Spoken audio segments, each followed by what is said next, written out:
சிவப்பு கம்பளம் விரித்து ஸ்னோ போலிங் ஒன்று ஆரம்பிச்சாப்ல. சென்னைக்கு ஸ்னோ போலிங் ஒரு கேடு. அவங்க ஃப்ரெண்ட்ஸே சேர்ந்து மூட்டானுங்க. ரெட் ஜெயண்ட் சிவப்பு பூதம்னு ஒரு கம்பெனி ஆரம்பிச்சு நேரா வந்து இந்த விஜய் கிட்ட தான் நின்னாரு உங்க பட்டத்து இளவரசர். நடிச்சார்ல உங்க தலைவர் ஆமா. துருவன்ற படத்துல. ஏன் இவர் தயாரிக்கும் போது இவர் நடிக்கலாம்ல? இவர் நடித்தார், அவர் தயாரித்தார். இவரை போல உதயநிதி மாதிரி ஒரு தயாரிப்பாளருடைய வாழ்க்கை பாதிக்கப்படக்கூடாதுன்னு நேர்ல போய் பார்த்தாங்க. அவ்வளவுதான். இது நடந்திருக்கு. முதல் முறை கிடையாது. காவலன் படத்தப்ப இதே பிரச்சனை கலைஞர் சார்பில் கொடுக்கப்பட்டது. கலைஞரை போய் பலமுறை பார்த்திருக்கோம். அப்ப கலைஞரை போய் கோபாலபுரத்தில் பார்க்கிற பொழுது உங்களுக்கு பிடித்த நடிகர் விஜய், ஜெயலலிதாவை பார்த்துட்டா உங்களுக்கு அரசியல்வாதி விஜய். இந்த இரட்டை நிலைப்பாடு இருக்குல்ல ராஜீவ்காந்தி, நீங்கள் இருக்கிற கட்சியில் இருந்து கொண்டு உங்களுக்கு எந்த ஆரமும் கிடையாது, எந்த கிரவுண்ட்ஸும் கிடையாது.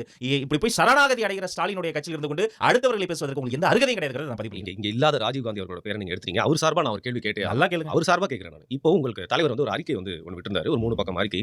அதுலயும் பாத்தீங்கன்னா குறிப்பா உதயநிதி அவர்கள் அவரோட பேரையும் சொல்லல, இந்த ரத்தீஷ் யாரோ தம்பின்னு சொல்றாங்க அவர் பேரையும் சொல்லல, இந்த ஆகாஷ் பாஸ்கரன் இன்னும் சினிமா துறையில இருக்க ப்ரொடியூசர்ஸ்லாம் வந்து பாவம் அவங்களுக்கு வந்து ஹர்ட் ஆயிடக்கூடாது பார்த்து அறிக்கை சொல்லியிருக்காரு அவங்க தலைவர். இது கோர்ட்ல நீங்க சொன்னதெல்லாம் ஞாபகம் வந்து ராஜீவ்காந்தி சார்பில் நான் கேட்கிறேன். நல்லா கேளுங்க, நல்லா கேளுங்க. கோர்ட்ல இருக்க கேஸ்.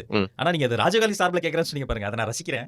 கோர்ட்ல கேஸ் நடந்துட்டு இருக்குங்க. இவங்க என்ன பண்ணாங்க, போயிட்டு இந்த மாதிரி டாஸ்மாக் எம்ப்ளாய்க்கெல்லாம் டார்ச்சர் தராங்க. என்ன டார்ச்சர்? விசாகன் ஐஏஎஸ் அப்ரூவ் ஆயிட்டாரு. ஐயோ அப்படின்ட்டு இவங்க பதறிட்டாங்க. அப்ரூவ் ஆயிடுச்சு முடிஞ்சு சொல்லி அப்புறம் கோர்ட்ல கேஸை போட்டு நாங்கள் ஸ்டே வாங்கிட்டோம். சரியான அடி, நெத்தி அடி அடித்து விட்டது. ஒன்றும் இல்லை, இடைக்கால தடை. அதுவும் இப்போ என்கிட்ட புது ஜட்மெண்ட் வந்துருச்சு. என்ன தெரியுமா புது ஜட்மெண்ட் சொல்லியிருக்காங்க? டாஸ்மாக் எம்ப்ளாய் விட்டுருங்க, வேற எவன வேணா போய் தூக்கி எவன வேணா சரிட்டாங்க. நீங்க சொன்ன ரத்தீஷ், நீங்க சொன்ன 2 மினிட்ஸ் மேகி நூடுல்ஸ் மாதிரி ஆகாஷ், நீங்க சொன்ன யார் அந்த தம்பி, நீங்க சொன்ன உதயநிதி, ஏன்னா உதயநதியின் பேரை சொன்னீங்க, யாரை கடத்திடுவாங்க அவங்க கட்சியில நதி மணல் எல்லாம் அதுல வந்து எக்ஸ்பர்ட்.